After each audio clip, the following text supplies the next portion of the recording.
जिस पुत्र ने अपनी वाणी से, अपने सद्व्यवहार से, सौम्य स्वभाव से, आज्ञा पालन से अपने माता पिता के हृदय को प्रसन्न कर दिया, ऐसे बेटे को कहीं किसी के सामने झोली फैलाने की आवश्यकता नहीं।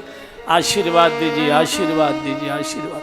आशीर्वाद की गंगा तो माँ के चरणों में, पिता के चरणों में बहती है। और अगर दोनों में से किसी एक का निर्णय करना हो तो मैं कहूँगा फिर माँ के चरणों में जाओ, फिर माँ के चरणों में जाओ। माँ जैसा तत्व विधाता ने सृष्टि में दूसरा कोई बनाया ही नहीं, बनाया ही नहीं। जिसके हृदय में नहीं, पूरे शरीर के रोम रोम में आशीर्वाद ही भरा हुआ है।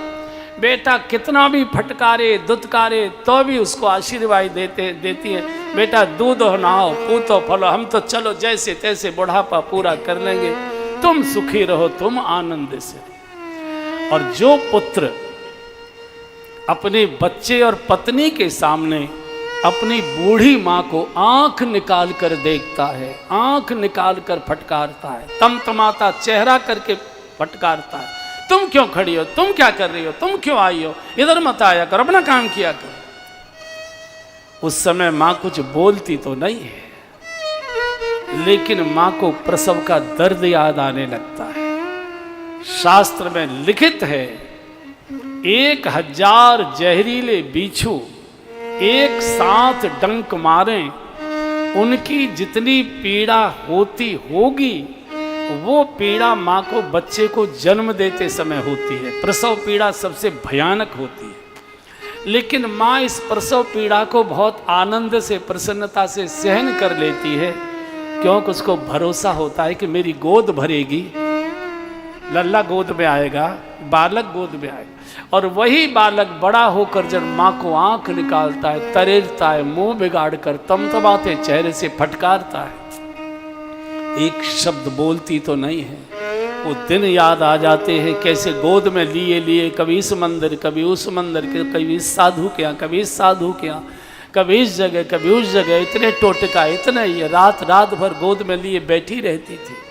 उसको पूरी रील याद आने लगती है, कैसे कैसे मैंने रात रात भर जाग कर इसको सुलाया है, मैंने जाग कर इसकी सेवा की है। और जिस समय छोटा बालक उसकी बेटे की गोद में होता है और बाप को, अपनी दादी माँ को फटकारते हुए बालक गोद में से देखता है, कभी बूढ़ी माँ के रोते चेहरे को देखता है, कभी तमतमाते बाप के चेहरे को देखता है, उसी समय बालक के मन में गांठ बंध जाती है। और यही बालक बड़े होकर जब बाप को फटकारता है तो बाप जब कहता है, बुद्धि बिगड़ी है, दिमाग खराब है, पापा से ऐसे बोला जाता है क्या, तो बालक को पुरानी रील याद आ जाती, मेरी दादी माँ को आप कैसे बोला करते। कोई सेवा भले ही मत करिए, मैं नहीं कहता, मेरी बात मानी भी नहीं जाएगी, भले ही सेवा मत करिए, लेकिन माता पिता की उपेक्षा मत करिए, माता पिता को अपमानित मत करिए, माता पिता को वाणी व्यवहार अपने चेहरे के हाव भाव से दुत्कारिए मत, फटकारिए मत। यही सबसे बड़ी सेवा हो, इससे बड़ी और कोई सेवा नहीं। जिन मात पिता की सेवा की, तिर तीर्थ धाम कियो न कियो। माँ तो माँ होती है, कैसे कैसे कितने कष्ट उठाती है, यहाँ जा वहाँ जा, ये टोटका कर, ये टोटका कर, ये नजर उतार, ये नजर उतार, इसी के लिए। हमने सुना है जब अकबर की माँ की मौत हुई थी तो बहुत बूढ़ी थी, लगभग 85-87 वर्ष की थी, और अकबर लगभग 60 वर्ष के थे। तो लाश से लिपट लिपट कर बहुत रोए अकबर, बहुत रोए। तो एक दिन एक सचिव ने पूछा कि सर बादशाह, माँ की तो आयु पूरी थी, पके फल थे, पूरी अपनी आयु पर गई है, और आप जैसे सम्राट को देकर गई हैं बेटे के रूप में इस देश की सेवा के लिए, आप इतना क्यों रो रहे थे, माँ तो अपने समय पर गई। अकबर ने कहा कि क्या ये मैं नहीं जानता हूँ कि सबको जाना होता है, ये मैं भी जानता हूँ, लेकिन तुम जो पूछ रहे हो कितना रो क्यों रहे थे, मैं केवल इसलिए रो रहा था, मुझे सम्राट कहने वाले लाखों लोग रह गए, जहांपना कहने वाले हजारों लाखों लोग बच गए, बादशाह कहने वाले हजारों लाखों लोग रह गए, लेकिन बेटा अक्कू कहकर पुकारने वाला दुनिया में कोई नहीं रहा है, कोई। मैं जब आता था तो बेटा अक्कू कहकर मुझे बोलती।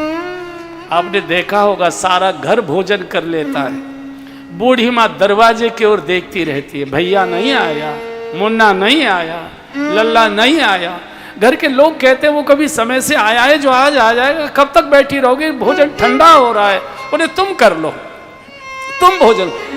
कोई, मैं ये मान सकता हूं कि पत्नी पति से पहले भोजन कर लेती होंगी, मैं मान सकता हूं, लेकिन कोई माँ जगत में अभी तक ऐसी नहीं है जिसके बेटे ने भोजन न किया हो और उसकी माँ उससे पहले भोजन करके अपने कमरे में चली गई। हो ही नहीं सकता है। इतना कष्ट उठाती है बेटे के लिए बच्चे, और वही बेटा जब अपनी पत्नी और बच्चों के सामने माँ को फटकारता है, माँ को लगता है धरती फटे और मैं समा जाऊं। भगवान कृष्ण से किसी ने पूछा था, आपको माखन इतना प्रिय क्यों लगता है? भगवान ने कहा, इसमें मेरी माँ बैठी है इसलिए मुझे प्रिय लगता है। माखन है, इसमें मेरी माँ है। भगवान जब द्वारिका चले गए, मथुरा से द्वारिका चले गए, तो जब कभी ब्रज की चर्चा चलती थी, गोकुल की चर्चा चलती थी, यशोदा माँ की चर्चा चलती थी, तो प्रभु रोने लगते थे। तो रानियों में थोड़ी ईर्ष्या हो गई, हम इतने बड़े कुल खानदान की, सुंदर हैं, गुणवान हैं, रूपवान हैं, कभी हमारी प्रशंसा में कोई शब्द नहीं बोला, और ये गांव की बूढ़ी बुढ़िया बिल्कुल अनपढ़ अशिक्षित, और उसका नाम आते ये रोने लगते हैं, क्या बात है? तो भगवान कुछ बोले नहीं। भगवान ने सोचा पढ़ी लिखी है, अगर तर्क से समझाऊंगा तो तर्क से तर्क काट देंगी, अनुभव से समझाना चाहिए। एक दिन भगवान रात्रि को सो के सवेरे उठे, आंगन में बैठे थे, तो रुक्मिणी जी, सत्यभामा जी, जाम्बवती जी, ये सब बैठी हुई थी। तो भगवान ने कहा कि रुक्मिणी जी, रात हमको दूध पीने को नहीं दिया क्या? लगता है हम बिना दूध पिए सो गए रात। तो रुक्मिणी जी ने कहा, प्रभु दूध का गिलास लेकर तो मैं गई थी, मैंने देखा बहुत गहरी नींद में सो रहे थे, तो मैंने आपको जगाना उचित नहीं समझा, मैं दूध वापस लेकर आ गई। भगवान ने कहा, रुक्मिणी जी, आप में और मेरी माँ में बस यही अंतर है, आप मुझे बिना दूध पिलाए सोता देखकर वापस लौट आई, मेरी यशोदा माँ होती पूरी रात गिलास हाथ में लेकर मेरी पाटी पकड़कर जागने का इंतजार करती, लाला जब जागेगा तब पिला कर जाऊं। ये माँ है। और मैं हमेशा बोलता हूं, भाग्यशाली की माँ लंबी आयु का साथ लेकर आती है, लंबी आयु जीती। अभागे की माँ जल्दी चली जाती है। क्योंकि माँ जो भी मन की बात है व्यक्ति पत्नी को भी नहीं कहता, माँ को कहता है। मुझे याद आ रहा है, दिल्ली में मैं कथा कर रहा था, कई साल हो गए, तो एक सज्जन हम ठहरे थे, हमसे मिलने आए, और उन्होंने कहा कि नाम तो आपका सुना था हमने, लेकिन कथा इस बार आज पहली बार सुनी, और आज जो प्रसंग आपने माँ का लिया मुझे बहुत अच्छा लगा। हमारी माँ जीवित है, पिताजी तो चले गए, लेकिन हमारी माँ अभी जीवित है, काफ़ी वृद्ध है, 80-82 साल की है। तो हमने उनकी सारी व्यवस्थाएं बहुत अच्छी की है। अच्छा कमरा, सुबह की, दिन की, रात्रि की 2 नर्सें कर दी हैं, बिल्कुल जितनी डॉक्टर दिन में 2-3 बार आते हैं, पूरी चिंता हम करते हैं। लेकिन आज आपका ये प्रवचन सुनकर हमको लगा कि हमको भी स्वयं कुछ माँ की सेवा करनी चाहिए। तो हमारी आयु और व्यस्तता को देखकर आप हमारे लायक कोई ऐसी सेवा बताइए ताकि हमको ये संतोष हो जाए कि हमने अपने हाथ से अपनी माँ की सेवा की। तो मैंने कहा कै बजे आ जाते हैं आप फैक्ट्री से? बोले लगभग 8:30-8 बजे आ जाते हैं। हमने कि फिर क्या करते हैं? बोले आकर 1 कप चाय पीते हैं, फ्रेश होते हैं, टीवी टावी देखते, प्रसाद पाते हैं, सो जाते हैं। मैंने कहा मेरे कहने से आप एक काम शुरू कर दीजिए, बताइए। हमने कि जब आप गाड़ी गैरेज में खड़ी करते हैं, सीधे कोठी में अंदर मत जाइए, जिस कमरे में माँ का बिस्तर लगा हुआ, माँ का पलंग बिछा हुआ, उस कमरे में जाइए, और सामने वाले सोफे पर मत बैठिए, जिस पलंग पर माँ लेटी हुई है उस पर बैठो, माँ से टच करते हो। और बहुत प्यार से माँ के कंधे पर हाथ रख के, माँ कैसी हो, तबीयत कैसी है, कुछ खाए हो कि नहीं खाए हो, कुछ चाय वगैरह लिए कि नहीं, और अगर आप चाय पीते हैं तो पत्नी को कहो 1.5 कप चाय बना लाओ, मैं भी पीऊंगा, थोड़ा 2 घूंट माँ भी पिए। माँ के पास बैठकर आप केवल रात्रि को आधा कप चाय पी लिया करिए, उसके बिस्तर पर बैठकर।